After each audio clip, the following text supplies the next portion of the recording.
Have you ever been afraid that you weren't supposed to be where you are, or you weren't good enough to be there, and somebody was going to find you out? Well, that's called imposter syndrome, and I want to talk about that today.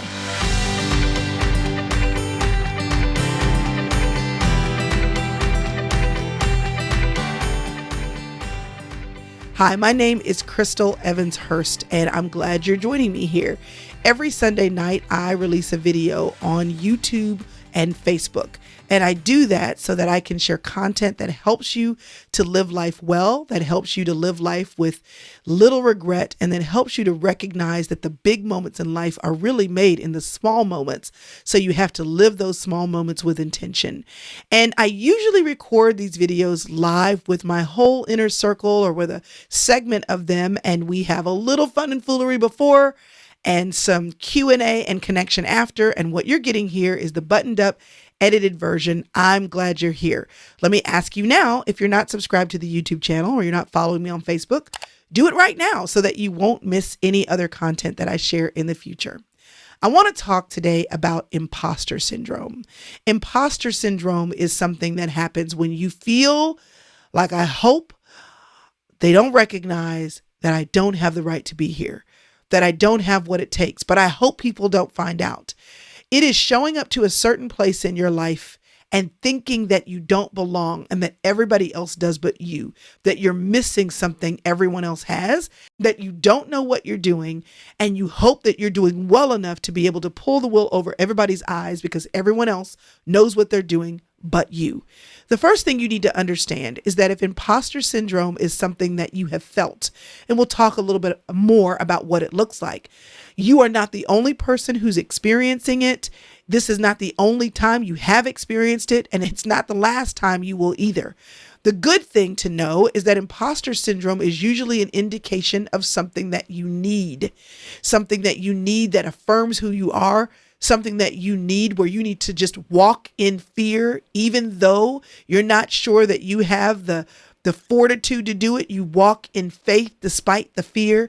You just keep going. It's a sign that you're doing the right thing. And it's also a signal that you're human. If you don't feel imposter syndrome ever, then you're probably an extremely cocky person who is totally unaware of your own weaknesses. We all have weaknesses. We all have places that we can grow. We all have areas in which we can develop. And so when you find yourself thinking, do I belong here? Do I have what it takes? That's a human response to having never done something before, having never experienced something before, or not knowing for sure that you're going to be successful. And that's okay.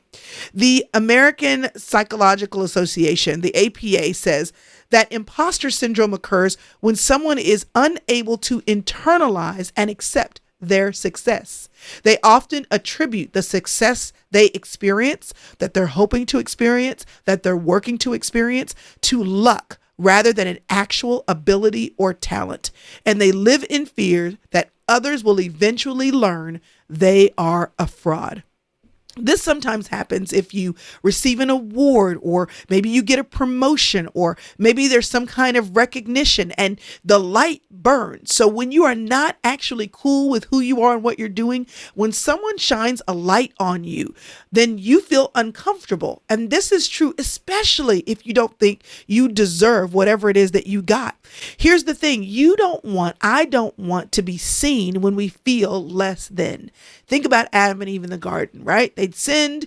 They put on those fig leaves. God shows up and he says, who told you you were naked? We don't have the right to be here anymore. So we have to cover up and hope that we're not found out. That was the case then. It's still the case now. But here's the problem. If you succumb to this idea of imposter syndrome, when you really should be walking in your calling, when you should be walking in your gifting, when you do have an ability, when you are working to build a skill, when you shrink back because of this feeling of imposter syndrome, you will shrink back from the very thing that you are growing, developing, nurturing, and building. And you may not be there yet, but if you shrink back because of the feeling, you might never arrive. So it's so important that you learn to call out the greatness in you, and that you don't allow the feeling, because that's what it is. It's a feeling of imposter syndrome to tell you something about yourself that's not true. The whole point of you having to do brave things in this world, of you having to do things for the first time, of you having to be courageous and try new things, or burst through the glass ceiling, or go through a wall that you have seen, that you've thought for a long time in your marriage, in your church, in your job, in your community, that this is a barrier for me. The whole feeling that you have, like it's a physical feeling, the whole feeling that you have that says, I can't do it, or I did it once, can I do it again? That is imposter syndrome. When you actually look at yourself and you're doing it. Here's the thing about imposter syndrome. It will tell you you're not doing it when you are. That's the thing. You may not be finished, but you'll be in process. The only way that you'll feel like an imposter is if you're actually doing the thing that you're not sure you have the right identity to do.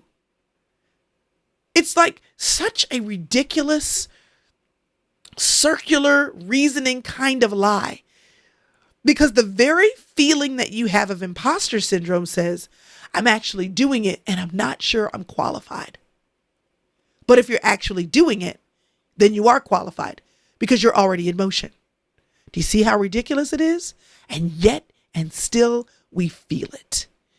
And because we feel it, the problem is we'll allow the feeling of imposter syndrome to stop us from doing whatever it is that we should continue doing because we're already doing it. All right. People who experience imposter syndrome believe that they shouldn't receive an achievement, that they shouldn't be able to move forward because they're waiting and they need so badly the esteem of other people. They feel like as they compare themselves to other people, that they're not as competent, that they're not as intelligent, that they are not as prepared as other people. And those people, whoever those people are, will find out the truth. And then you'll be standing there naked and ashamed. Now, this is prevalent among women for sure, because we are always comparing ourselves to other people. It is prevalent around women of color because there are historically more walls, more ceilings, more firsts. And you have to know that this is going to happen. It's going to happen to all of us. But here's the first thing I want to tell you. First of all, I need you to prioritize telling yourself what's true. There is a monster in your mind. I talk about this in my book, She's Still There, that will convince you about monsters in the closet that don't even exist. But you will orient your whole situation to the thing that you're afraid of that's in the closet, that never comes out, that never causes you harm, that never causes destruction. But you will orient your whole situation to the thing that you're afraid of. It's a monster in your mind. Okay? You have to first decide to tell yourself the truth regularly, ongoingly. You have to decide to act on the truth. And what truth am I talking about? The truth of who you are. I've said it before. I'll say it again. There has never been, nor will there ever be, someone just like you. This means that if you feel on your insides, if the opportunity on your outsides, if your mind and your mouth and your soul, if God, the Holy Spirit in you is guiding you somewhere, if you went to school to do it and you're doing it, if God said do it and you're doing it, if you feel passionate about doing it so you're doing it, if you just wanted to try it so you're doing it, if you have been drawn into the next thing, whatever that thing is, you have to tell yourself, this is what I'm supposed to be doing. I am qualified. I am capable. Ephesians chapter 1 gives a whole list of things that you can bank on. You are blessed. You are chosen. You are accepted. You are adopted. You are forgiven. Peter says we have been given everything we need. Everything we need. So when you have imposter syndrome set into the thing that you're already doing, okay, you have to remind yourself about your identity. So before I even get into talking about some practical ways to deal with imposter syndrome, and we will, I'm going to actually do a second talk, and I'll reference that second talk here as soon as it's up and ready. But the reality is, before we even get to the tactics, the specific tactics, the one tactic that matters, the one thing that will always be the thing you have to do is remind yourself of who you are. You are uniquely designed. There's never been, nor will there ever be someone just like you. So what this means is, when you've been drawn into something because you followed your educational path, when you've been called into something because you prayed about it and God wouldn't stop saying the same thing over and over again to you, when you continue to be drawn based on your passions into an area of work or volunteer service, when you find that you are setting your soul on fire by showing up every day to that job, or ministering to your family in your home, or giving to people, or making wealth, whatever it is that your hands are doing, and you find yourself doing it and feeling like something's wrong here. In that moment, your number one ammo is to tell yourself, nope, I'm supposed to be here. I'm already here. I'm already doing it. Can I learn? Yes. Can I go higher? Sure. Are there people who know more? Probably. Does that have anything to do with whether I'm doing it right now? Absolutely not. Can I get better? 100%. Can I go higher? You bet your bottom dollar. You have to find a way to coax yourself into identity. I'm Crystal. I'm a wonderfully designed work of art. There has never been, nor will there ever be someone just like me. And if I'm already here doing what I need to do, if I've already taken a step, then all I need to do is continue doing what I already knew to do. Press through the imposter feeling. It is a feeling. It is not a fact. It is not about your faith. It is not about your feet. It is a feeling. That's all it is. But if you allow the feelings of everyone else has something besides me, everybody's further than me, somebody's going to find out I'm not supposed to be here, you will cut off the process of your development, because you do need to develop. The mere fact that you feel like an imposter says, I'm not sure I'm showing up and doing the best I can, or the best someone can. Someone can do it better than me. That mere feeling says you need to buckle down and tell yourself you're right where you need to be. Now, let me talk a little bit about my personal imposter syndrome stories. I have a few. Okay, let me give you an example. I am a writer. That is my identity statement. Even as I say it, y'all, my skin is crawling. Do you know how many people I know that have written books? Like 60 books. My dad has written 100 books. You know how many people I know that have written 25 books? Do you know how many people who write a book every other year who don't seem to struggle like I struggle to put words down on paper? Totally, I feel like I'm an imposter. How can I say I'm a writer when there are so many people who've done so much more than me, who write so much better than me? I'm riveted when I read their books. How can I say I'm a writer when I struggle to put the words down on a page? Surely the people that I think are really writers don't have to struggle like I do.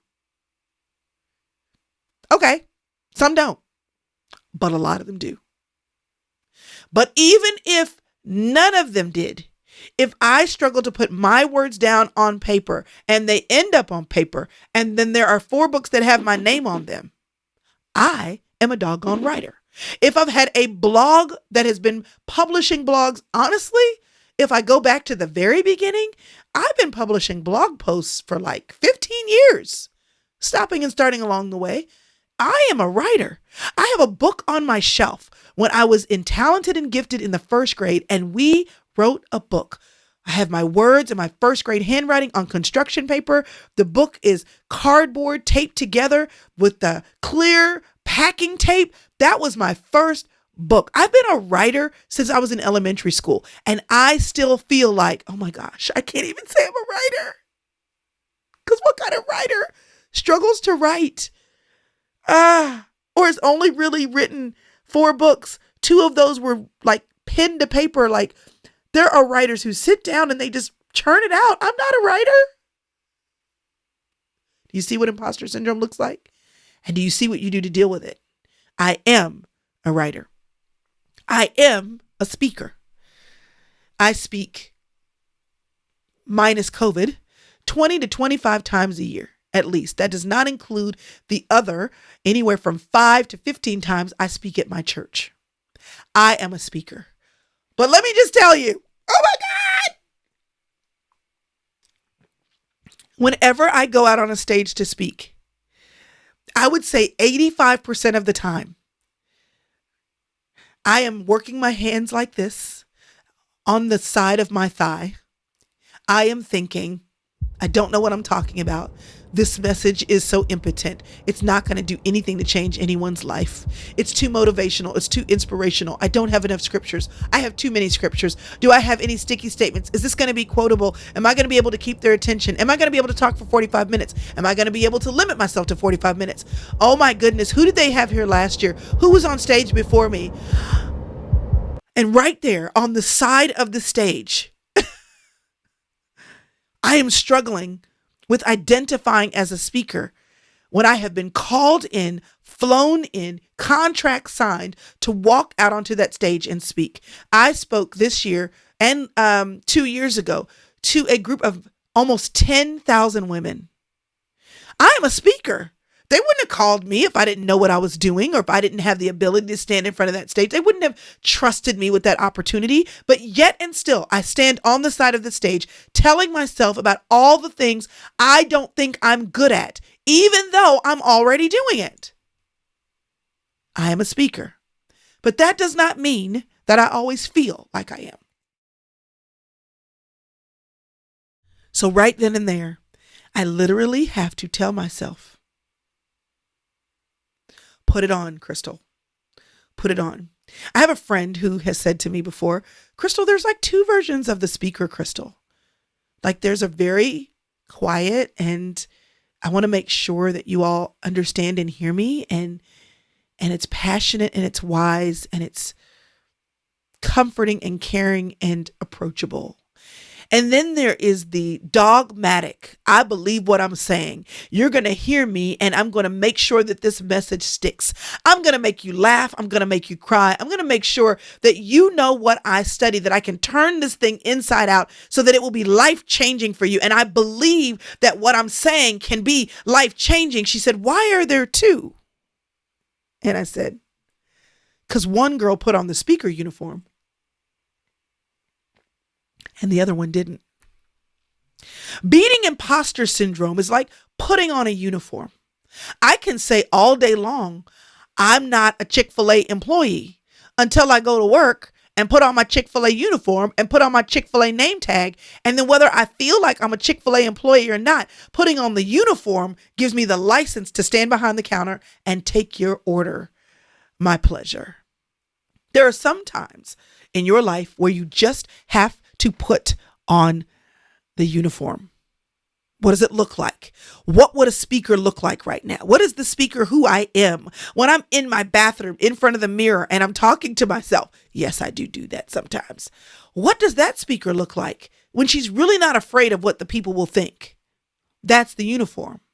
What is the uniform of the writer? Okay, the uniform of the writers, I don't care what they say about my sweater that has a hole in it. I'm going to put that sweater on. I'm going to go take my laptop to my favorite coffee shop. I'm going to sit at my table. I'm going to get all of my books around me. I'm going to read all the things. I'm going to process. I'm going to research. And I don't care what other people do to get ready for their books. I know what I have to do. I have to go deep. I have to be honest. I have to tell the truth. I have to journal. I have to talk to friends. I have to do all these things. I have to research. I have to take notes because I want what I say to not just be based on my feeling, but to be based on fact. I want it to make sense. I want it to be healing. I want it to be delivering. And I got to set the stage for that.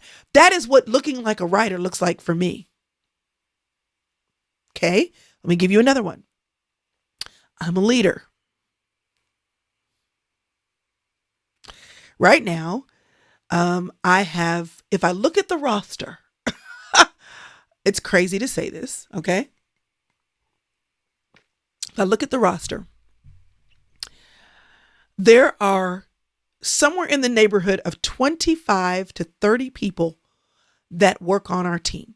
Some of them are interns. Some of them are fractional workers, contractors, graphic designers, video editors. Some of them are friends of the team. They show up when we need help, counting inventory or working at a book table. Some of them are ongoing contractors. They are in the lifeblood 20 to 30 hours a week. Some of them are employees. But there are advisors, people I call when I need. Okay, there are 25 to 30 something people that are on calls with me, or that are getting information from me, or that are asking questions and need answers from me. I am a doggone leader.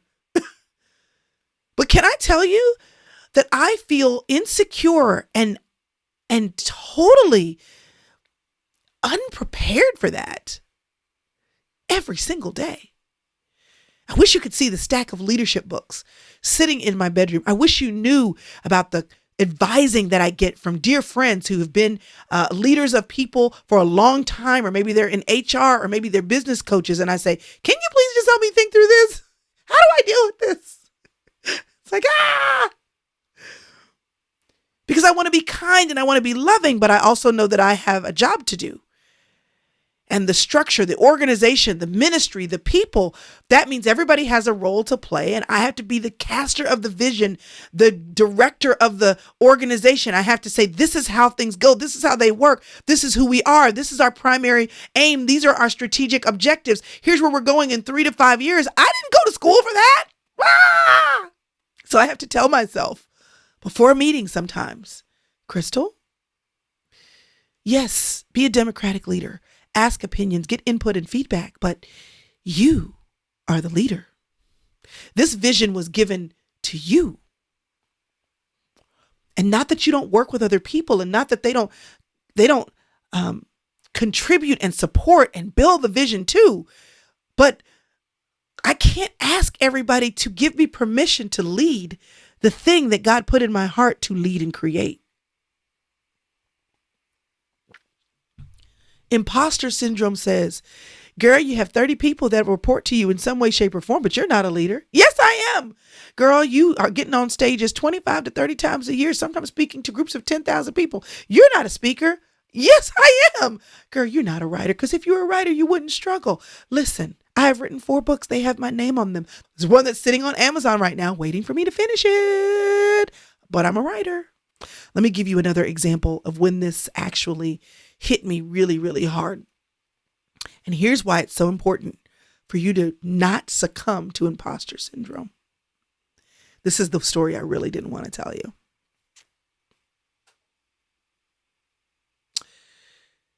In 2014, I lost a lot of weight. I was running for a marathon. I was eating super clean. And there was a Wednesday night service, and I was up front. And my sister came up with me on a Wednesday night with women at our church. And as we were closing, she said, y'all, I just want to pause for just a second. And can we just acknowledge and cheerlead Crystal's weight loss? Doesn't she look great? And she asked how much weight I'd lost. I don't remember what it was, but it was something like in the neighborhood of 40, 50 pounds. When I tell you that in that moment, I wanted to crawl under a rock. And here's why.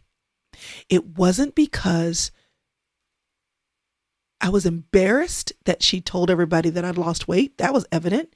It wasn't because I was embarrassed about sharing the number of the amount of weight I'd lost. I talk about that all the time. It was because this is exactly what I was thinking and feeling. I was thinking, don't say it out loud, because what if I can't maintain it? What if what I've been doing all this summer is not what I can continue to do? What if I've just been faking the lose weight funk, the fitness funk, the food funk? What if I totally am not a person who's going to stay in this range forever? You have just told everybody that I am fit and I am committed to my health and I am doing all these things. What if that's not who I am? And let me tell you why imposter syndrome is so dangerous. Because it is easier to own what you're not than to have faith of what you're already becoming. To have faith in who you're already becoming. Because one, you know very well. I can easily go back to what I know. One, you're hoping you get to know very well, and you don't want to be disappointed. If you allow imposter syndrome to win, you will go back to what you know. Because imposter syndrome says you cannot become the thing you are already becoming. You can't hold on to it. It's not yours. Moses was a leader. He was a leader the day he went out into the field and killed the Egyptian slave master. He wanted to take matters into his own hands and do something about it. He did the wrong thing. He committed murder. But that day, he showed that he had a heart for the Hebrew people, his people, and he was willing to show up and create an action, to take action when no one else would. So he was that same guy on the backside of the desert in Exodus chapter 3 and 4 when God shows up and says to him, Moses, this is what I want you to do. I want you to go talk to Pharaoh. I want you to go tell him, let my people go. Moses says, you're not talking to me, are you?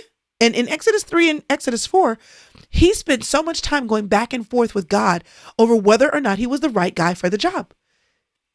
Because he'd had one failure, he was willing to cancel out the whole thing. You can't be talking to me. I've been back here shepherding sheep. And God is looking at him like, but son, you're the same guy who I put my heart for my people. I put my heart for my people in you.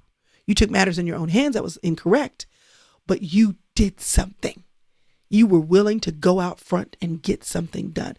That is who I'm still calling out. He thought he was a fraud because of his past. He thought his past would disqualify him from what God wanted to do with him in his future. And so he asked questions and he kind of just went around in circles saying, I'm not the guy. I don't even talk well. They're not going to listen to me. He just kept finding reasons to shrink back from who he already was. Esther, on the other hand, is a different example. In the book of Esther, named after her, she was called upon to go as a Hebrew girl into the king's palace. She was willing to risk her life to save her people. And instead of shrinking back, what she said was, the story goes, maybe I'm here. Maybe you're there, Esther, for such a time as this. Maybe the thing you never knew you'd have to do with your life. Maybe the thing that you never thought you'd be qualified to do. You are going to do it, and you are the right woman in the right season. You are in the right place, and you have everything you need in order to save a whole group of people. She was told that her nationality might disqualify her from being queen. She was queen anyway. She went to the king knowing that it might cost her her life. She went anyway.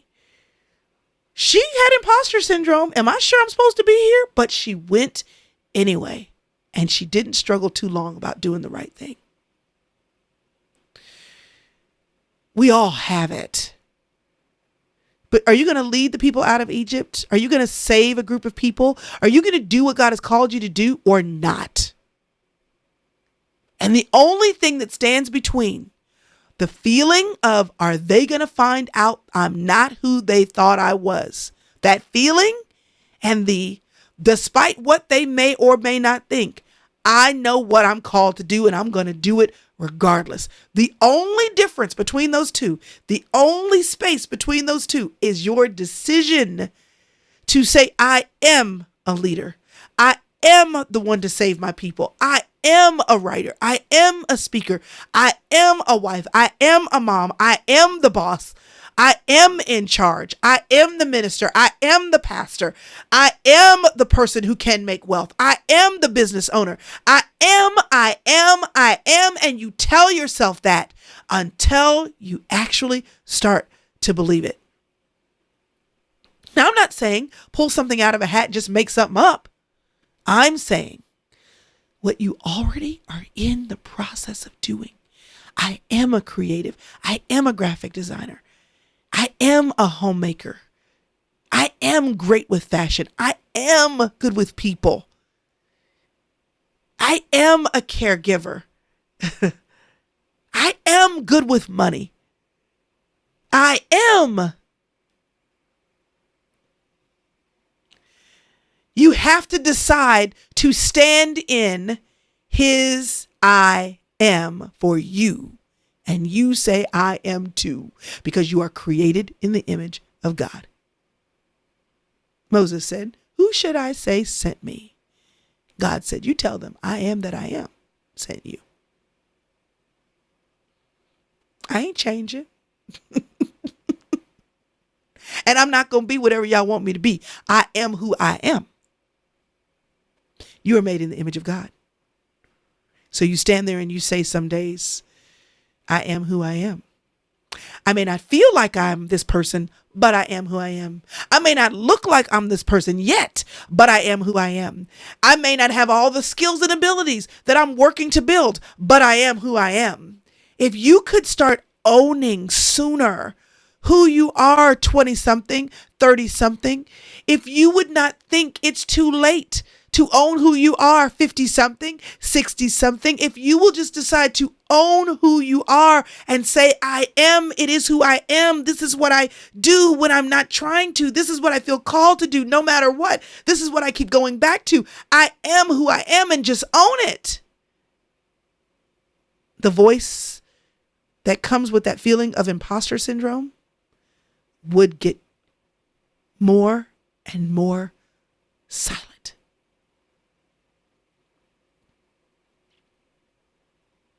So what is imposter syndrome? It occurs when someone is unable to internalize and accept, that's the key word, their success. They often attribute the success they experience to luck rather than actual ability or talent. They live in fear that others will eventually learn they are a fraud. Imposter syndrome occurs when you are unable to accept who you are. So who are you? Who are you? That's the question. And who you are before you actually exhibit that. We know that in every caterpillar, there lies the potential of that caterpillar becoming a butterfly. We know this. And there's a period and a time of transformation, but they always had the power of the butterfly inside. It's not about looking at where you are.